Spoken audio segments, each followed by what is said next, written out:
Most of the NBA offseason work is done. We've seen the players change teams. So who are the biggest losers? The Bulls. Who are the biggest winners? Who are the best players to change teams? Michael Bolton. Thanks, Josh. It's Michael Bolton here, and it's time for another episode of the Locked On Fantasy Basketball Podcast. Let's get to it. Let's get to it, indeed. You are Locked On Fantasy, your daily NBA fantasy podcast. Part of the Locked On Podcast Network, your team every day. Hello and welcome to the Locked On Fantasy Basketball Podcast, brought to you by Basketball Monster. My name is Josh Lloyd, and I was actually supposed to be Beyonce's special guest at her final show, but unfortunately, I had to come back to record this show. I'm also the lead fantasy analyst at basketballmonster.com. And thank you for making Locked On Fantasy Basketball your first listen every day. We are free. We are available on all platforms. So, got any of those thumbs and double bangs? As you can tell by a couple of things, the length of my hair, the old lettuce up the top, sprouting. I'm back. You can tell by my suntan if you're watching on YouTube. Maybe you can't.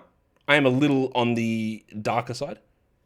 That's what happens when you go from freezing cold winter to, a million degrees in Vegas and in Mexico and in San Diego and wherever else we were.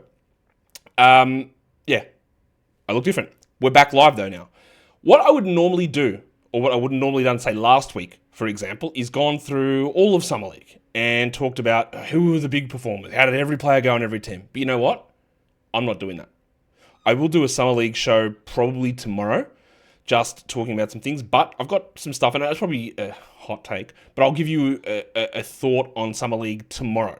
And there will be a Dynasty rookie re-rank based on some Summer League stuff, but that will come in the next couple of days.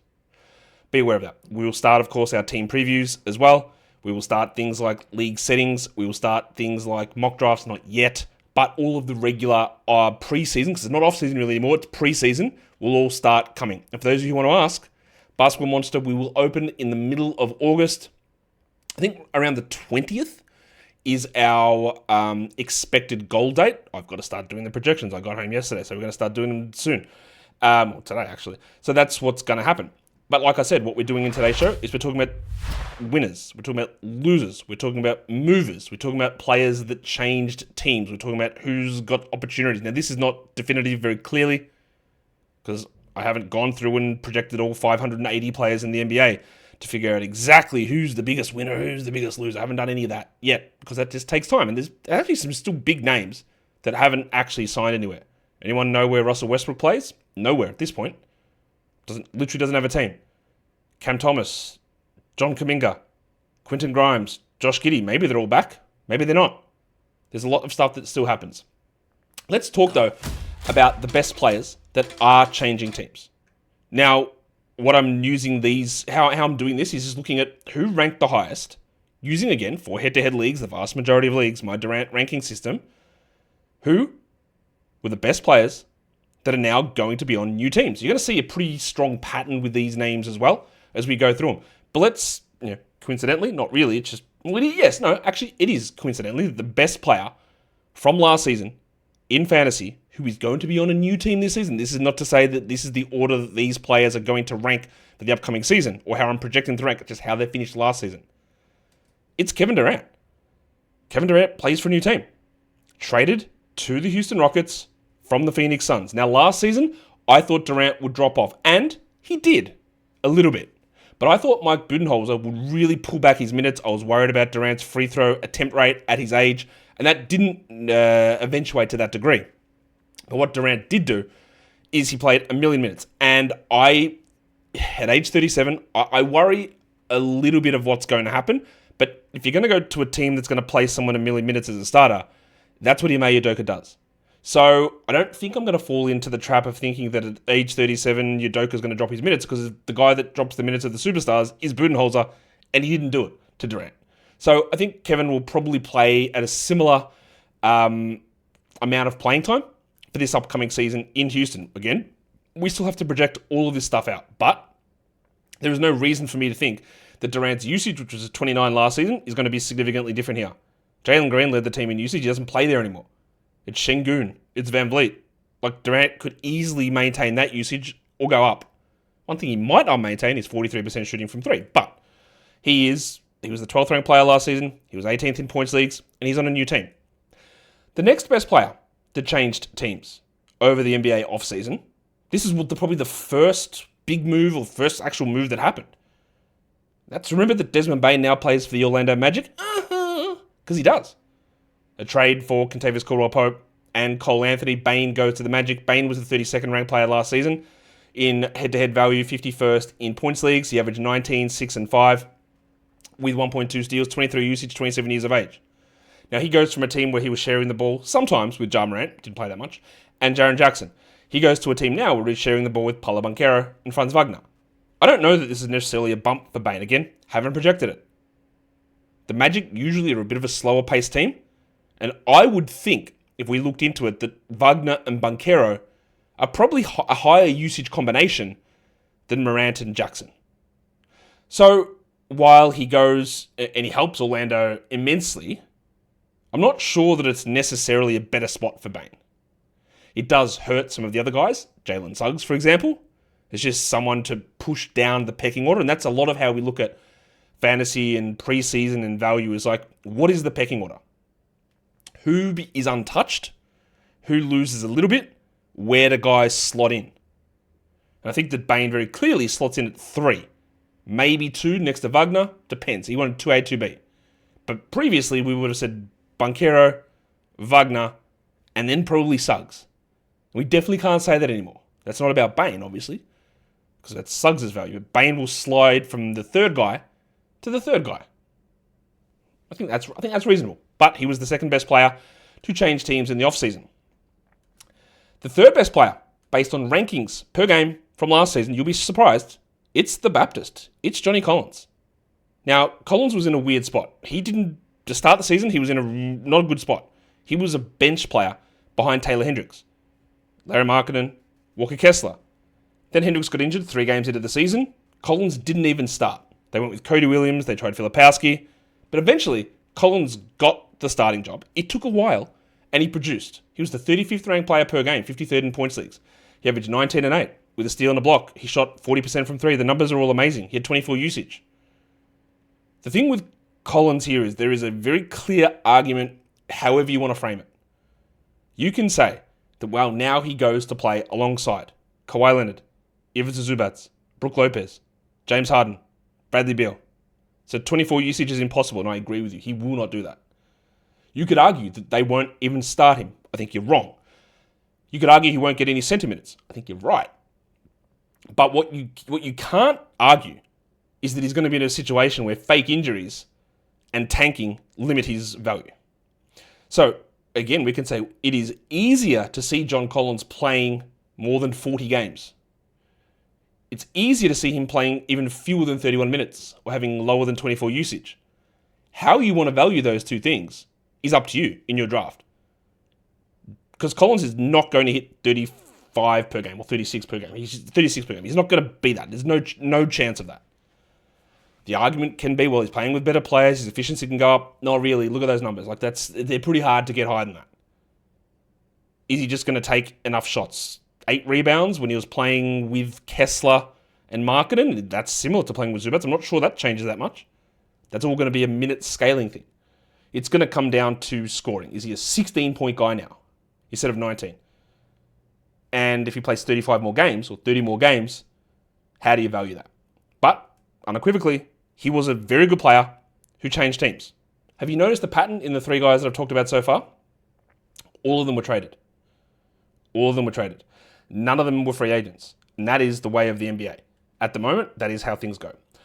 We're going to come back and talk about some other of the best players that changed teams. Today's episode, though, is brought to you by 5 Hour Energy. Well, you want a 5 Hour Energy transfusion? It brings the bold grape, ginger, and lime flavor of your favorite golf drink, minus alcohol, into a quick, energizing shot. Whether you're sinking birdies or just making memories with friends, this one is a hole-in-one for your energy game. You're out there playing golf. It's hot, man. Like I was in Vegas and there's golf course here, and in Celsius, it's like 45 degrees. I go, bro, who's playing golf in 45-degree weather? People are, though, of course. And I go, you're going to be really struggling. But getting that 5 Hour Energy out on the course, well, there you go. You might be out there like hitting a ridiculous shot. I don't know if I've got the energy there. Bang, 5-hour energy, off we go.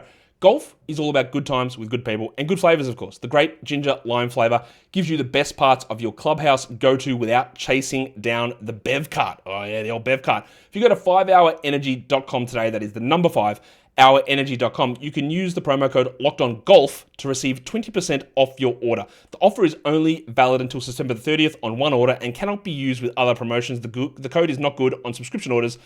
So whether you're meeting up with friends or trying to turn 18 holes into 36, get the energizing boost that you need to power through. Order transfusion-flavored 5-hour energy shots today. Okay, so like I said, we're here talking about the best players that changed teams. I'm going to go into two more guys in a little bit more detail than just run through a bunch of other names for you. The next guy we're going to look at is another player that, shockingly enough, changed teams due to a trade, and that is Jordan Poole. Jordan Poole, despite the struggles that he had in his first year in Washington when he was a huge letdown and a huge bust and someone that it was a regret for me to project that high, he basically did what I thought he would do in year two, which is frustrating for many reasons. Poole was the 53rd ranked player, 77th in points leagues. He played only 29 minutes a game. Only 29 minutes. And I know that sounds like I'm harping on something, but he played 29 minutes a game. He could very easily, on the New Orleans Pelicans, where CJ McCollum is obviously gone, DeJounte Murray is injured, and Jeremiah Fears, no offense to him, he's going to be absolutely shithouse this season. Poole could play 32 minutes without any problem. Now, will his usage be different on a team with Trey Murphy and Zion Williamson? Maybe, probably. Will he handle the ball less? I don't know. 4.5 assists, that's okay. He shot 38 from 3, 43 from the field. He averaged 1.3 steals. He was 20 points a game. 30 usage. I would think the usage comes down. But like we talked about with Collins, what if usage goes down, minutes go up? How do you balance it? I don't know how I'm going to balance that yet, but it is a question. Because it's easy to say usage will go down. Done. Discussion over. Easy. It's also easy to say, well, he'll play 4 more minutes. How does it balance? And Poole was very good. Poole will be in a pretty good spot to be useful. Now, I don't think the Pelicans are going to be very good, so he's probably at the same risk of a shutdown that he was the year before, where he played most of the season and missed a few games at the end. And I think a similar thing will happen in New Orleans. I think they're going to be bad. And the problem with Poole is that at the end of the season, when those shenanigans start to come in, is when you'll have DeJounte Murray returning. So his value will be one of those guys that starts higher and drops. Of course, unless Zion gets hurt in the second half of the season, which you will laugh and go, of course you will, Josh, but maybe not. Because last season, Zion was hurt at the start of the season and then came back and played at the end of the season. So while it was true that Zion got hurt, he was there at the end. He was not there at the start. And again, that's another one of those factors where you just don't know. You don't know what's going to happen. You might say, I know Zion's going to get hurt, but you don't know when. Zion could get hurt at the end of the season, and then it's Poole and DeJounte. Zion could get hurt at the start of the season, so that means there's no Zion and no DeJounte, and it's all Poole. Very different outcomes, very different scenarios. The last guy I want to go into with more detail here, the best players to change teams, again, based on the numbers per game last season, is Mark Williams. Well, hi, Mark. Now, Mark Williams was traded to the Lakers and it was rescinded. We know this. He was then traded on draft night to the Phoenix Suns, 30 seconds before they selected Kaman Malwatch. His former backup, Nick Richards, is also there, but that's whatever, who cares? Mark Williams is better than those guys. Williams last season played much like Jordan Poole. 27 minutes only, 27. He was the 57th ranked player. He was 61st in points leagues, averaging 35 points. He was at 15 and 10 with 1.2 blocks on 50 and 80 as his percentages. 60 and 80 as his percentages. Will he play 27 minutes a night in Phoenix? I would be hard-pressed to suggest that he won't. I would be hard-pressed to say that he plays fewer minutes because let's also be very clear. Nick Richards is terrible. Yeah? We've all come to that conclusion. Come on, Malwatch, I think will be good. Doesn't mean that he's going to be better than Mark Williams this season. I find it hard to believe that Williams will play fewer than 27 minutes. That's the correct word. Fewer than 27 minutes. I find that hard to believe. But he's on a new team now. He's 23. He had 21 usage. This team has Jalen Green and Devin Booker now. But they're the only two real usage options here. Beal's gone, Durant's gone. Dunn's not a usage player. Brooks is, he could be. But no reason for Williams to not be like 19 to 20. Average 15 and 10 easily. Could get 1.5 blocks. We have no idea what Jordan Ott will do as a coach in terms of pace or how he uses his centers. But that elite percentage combination from Mark Williams, plus the fact that they traded for him, he's going to be a starter, I'm guessing. He might not play more than 27, but I find it hard to believe he'll play fewer than 27. Let's go through some other names of the best players that changed teams in the offseason. Just quickly run through some of these guys, because we had about 20 guys in the top 120 players that changed teams. Also, the first 5 of those all traded. Kristaps Porzingis was 60th last season. He had a lot of struggles with whatever illness that was that he had. He was 60th per game. He goes to Atlanta very, very comfortably. Could be a top 20 player per game, very comfortably. He is going to have an impact on guys. Okongwu, Jalen Johnson, Dyson Daniels. He will have an impact.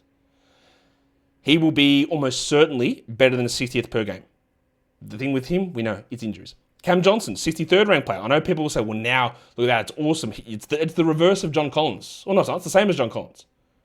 He moves to a situation where he's not going to get fake injured, although Cam Johnson's been injured basically every game, every season of his career.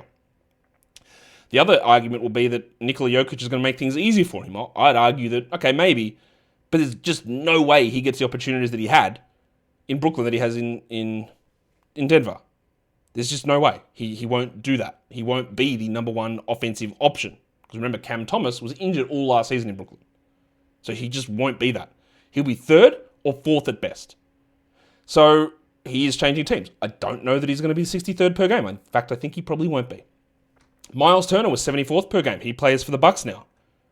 He can be around that mark again. Their team is bad. Their team is pretty bad. He's going to have Bobby Portis behind him. And that's fine because Turner's way better.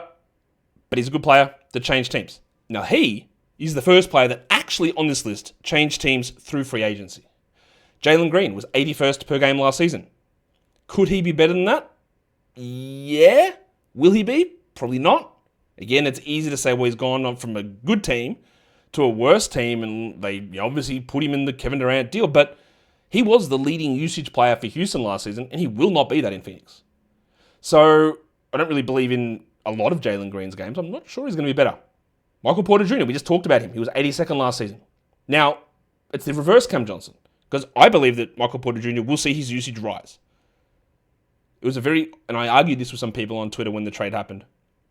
They're like, look at the numbers. Look at Cam Johnson versus Michael Porter, the same numbers. It's very different when you're the 3rd or 4th offensive option in Denver versus the 1st or 2nd in Brooklyn. So I think that Porter this season would put up way better numbers per game than Cam Johnson did. I think he's a better player. Actually, offensively, I think he's a better player. I know that is the minority opinion. But also, there's almost no way. Their team is terrible. They don't have any real point guards or actually real players. So Porter will be a guy that could roll top 50 and then not play for 2 months. So again, we have to balance that out. Some other names who were inside the top 100 last season that are on new teams. Bradley Beal, bought out. Now he's the starting shooting guard for the Clippers. He was 83rd last season. Kawhi, Harden, Lopez, Collins. Beal was incredibly efficient last season. Will he be 83rd again? It's not outrageous. The injuries are the big issue with him, clearly. But it's not outrageous. Another buyout, DeAndre Ayton. He was 87th last season, the Snowman, in Portland. He goes to the Lakers, clearly, to be the starting center. They have no viable backup whatsoever. I would be stunned, for as critical as you can be of Ayton, and I have been, for a man that never takes free throws, doesn't contest shots, doesn't block shots, doesn't pass, doesn't shoot threes. He can, and I say this while thinking he's not very good, he has had many runs where they're 2 weeks or 6 weeks of being a top 20 and at sometimes top 10 player. He will not do that for the Lakers. Let me be very clear. He will not do this because he's going to be the 4th offensive option at best. But he can be better than this. Norman Powell was 90th last season. Obviously, he was way better. And then Kawhi returned. The shooting cooled off, and he was way worse. He goes to Miami, where Tyler Hero and Bam Adebayo will be ahead of him in the usage pecking order, which is not the same level as Harden and Kawhi, but still puts him 3rd. He could easily be better than 90th, but we know what Powell is. He scores, he hits threes, and if the shots don't go in at a 98th percentile level, then he's not very good. The last guy on this list as the top 100 player is Chris Paul, who was the 97th ranked player last season. Now, Paul had incredibly low usage. He goes to the Clippers and he will be a bench player for them and he will not play every night. And there is zero shot that we are drafting Chris Paul. Zero. It's not happening. He is the backup point guard behind Harden, with Beal starting in front of him, with Chris Dunn there as well, with Bogdanovic there, with Kawhi, with Collins, with Zubats, with Lopez. The Clippers are loaded. I'm not going to fall into the trap of saying they're going to be awesome because it's the Clippers, but he's there. Let's go to some other names that are worth talking about because Damian Lillard was the 8th ranked player last season, and technically he is on a new team, but he will not be playing for that new team. That is the Portland Trailblazers. So he will not be on that team. He will not be playing. The other one that is worth mentioning, and the rumor came out, saw it last night, is the big fella, your GOAT, Nikola Vucevic. Because Vuce, who was the 42nd ranked player, no, he wasn't a first round player. No, he wasn't a second round player. He was the 42nd ranked player last season. Admittedly, better than I thought he would be. But the report is that the Bulls can't trade him. They will just stretch him or waive him or buy him out. All right, the idiot franchise idiots again. They're like just gigantic idiots. So I put Vooch here because there is a very distinct chance that he plays on another team next season. Now, I don't know if this is just Laker media exceptionalism, but the talk is, the Lakers need to go get him to be Ayton's backup. Okay. I would think that if he and Ayton are on the same team, they'd probably split minutes, and that makes both of them basically undraftable for fantasy. But we'll see. Vooch still currently, at the time we're recording this, plays for the Bulls. But he may not as we move forward. There are other two top 100 players who probably are going to be back on the team, but maybe not, and that's Josh Giddey and Cam Thomas. Josh Giddey was the 54th ranked player last season. We know he had an extended run as a top 20 guy and a period as a top 10 player. We know that in the second half of the season, but as I'll continue to stress to you, March and April basketball is garbage because out of the 30 teams, a lot of them are not trying to win. There's fake injuries to get lottery balls. A lot of teams are preserving players for the playoffs. They're not trying. Idiot teams like the Bulls are trying their best to become the 10th seed to get one game of play-in revenue. And they did it. It's very easy to say, well, look, now Giddey, he got to be the point guard because Levine was gone. Like, newsflash, he was the point guard all season. He was their starting point guard all season. It just happened that when they had other players there, he got benched in many fourth quarters because he sucked on defense.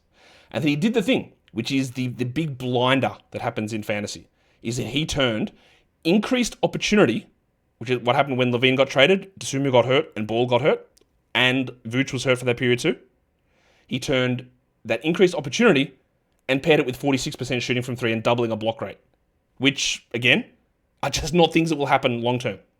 So while Giddey will probably be better than 54th if he remains on the Bulls, he won't be as good as top 10 like he was last season. The other one is Cam Thomas, who barely played. He was 92nd last season. He will probably score 1 million points if he's actually back in Brooklyn, but maybe he's not. And it's just all the same stuff. We know. He will score and do nothing else. That's just how it will be. I don't really know why it wouldn't be.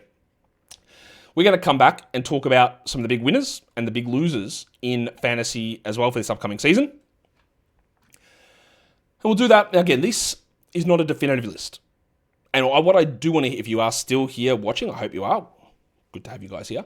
What I want to hear from you guys is, who are your answers to the biggest winners and losers? Because I could have probably put 14, 15 guys in this biggest winner category. Easily. And you'll say, what about this guy? What about this guy? All true. All of these things can happen. But I just wanted to highlight 5 specific scenarios here.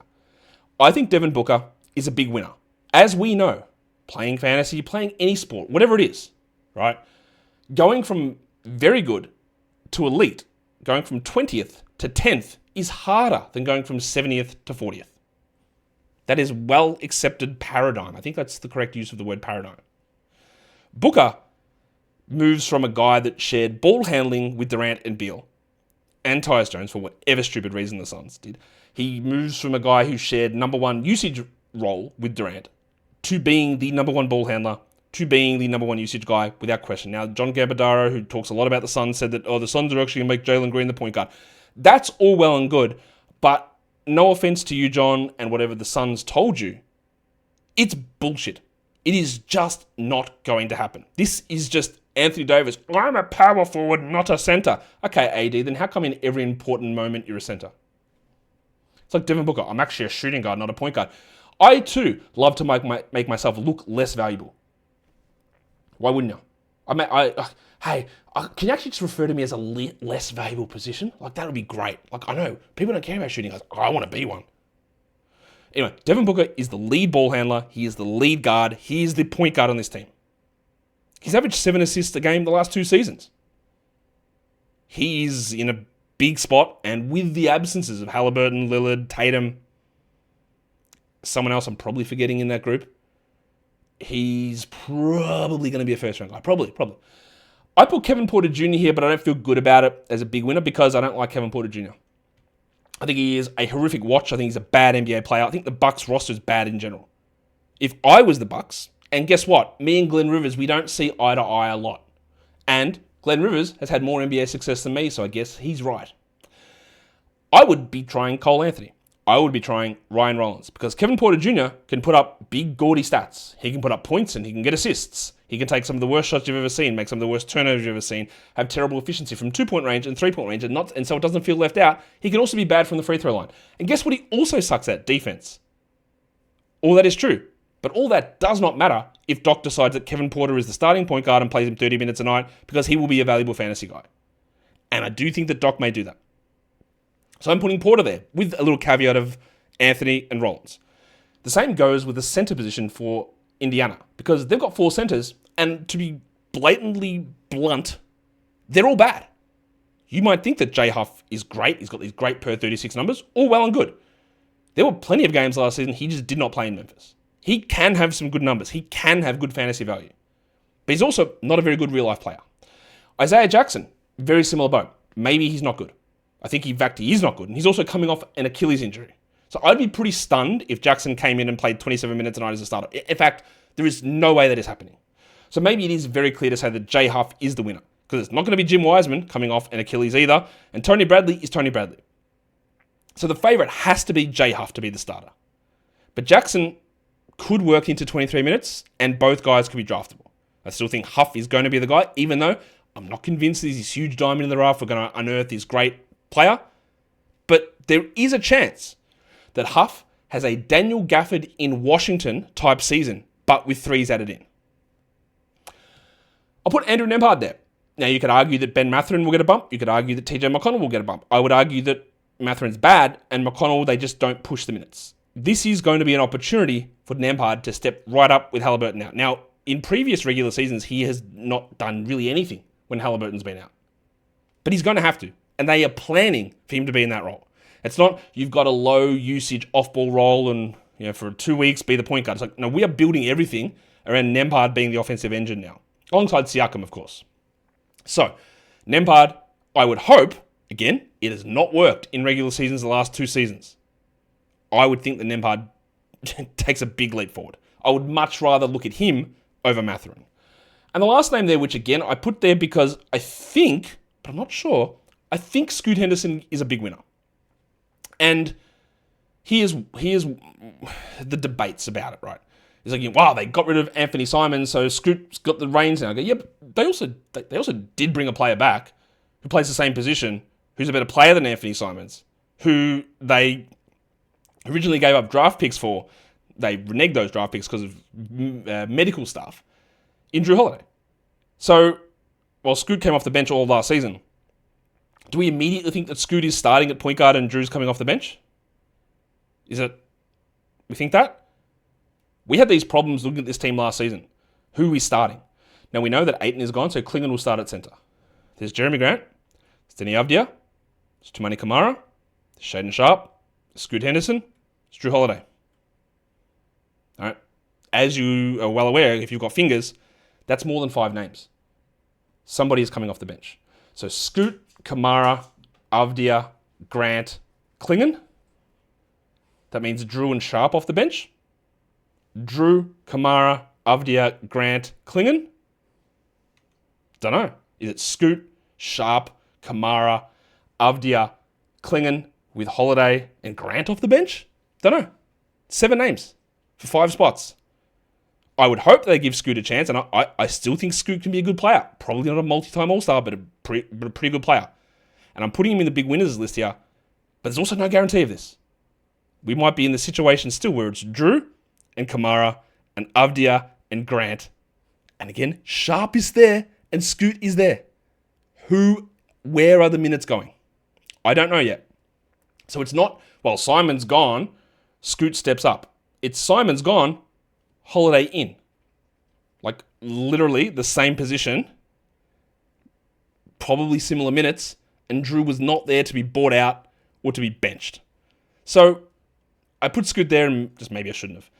Let's go to some losers of this group. And I think it's relatively clear that the centers for the Clippers, Brook Lopez and Ivica Zubac, will be worse than last season.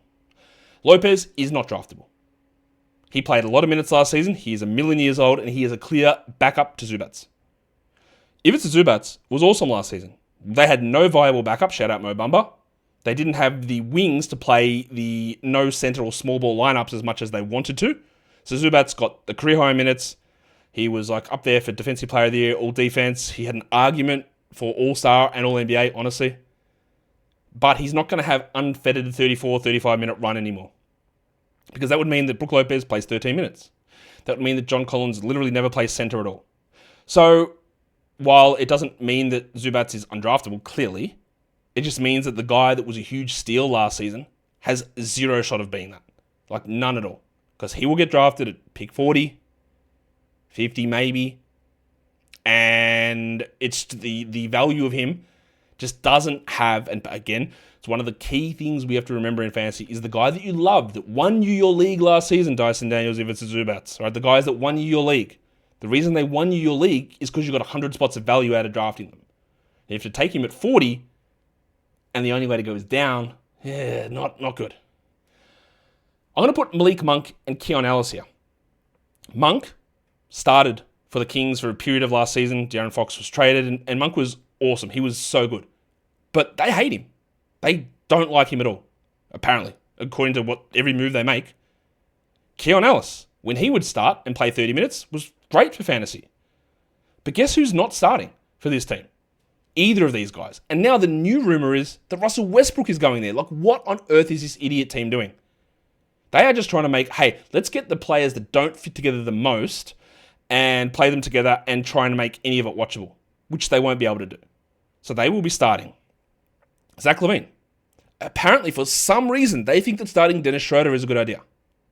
They will start DeMar DeRozan. They will start Keegan Murray. And they will start Domantas Sabonis. Meaning Monk and Ellis come off the bench, allegedly, with Westbrook in that group as well. Oh, yeah. And a lottery pick point guard in Devin Carter, who I don't think is going to be good, but whatever. So, Ellis and Monk had plenty of opportunities to be great last season. I see none of them here now. I don't get it. I put PJ Washington here because seems pretty unlikely he's going to start for the Mavs. Yeah, there'll be opportunities for him, of course, and Derek Lively's probably going to miss the start of the season. But we know Anthony Davis never could play center, even though it would be insane if Lively's not there and they just still decide to start Gafford and Davis together with Washington off the bench. Well, Jason Kidd, cool. Irrespective, you've got Cooper Flagg, Anthony Davis, Derek Lively, Daniel Gafford, and PJ Washington in that mix. Washington had big runs last season. He will not do that. It needs so many things to go badly, and it could. So many things to go badly to get him to that number. And it's just not likely to happen. And this one might seem weird, but I wanted to just say this about Davion Mitchell. The Heat brought him back. After he came across in the trade from Toronto, where he just didn't do anything in Toronto, he was playing like 35 minutes a night, yes, as a bench player. And he was great. He had real good fantasy value. And they brought him back. But guess what? The guy that they replaced, Duncan Robinson, who was like getting those pseudo starts at times, or Terry Rozier, who for some reason is still there, they've been replaced by Norman Powell. So, the difference here is like, yes, your starter of Duncan Robinson is gone.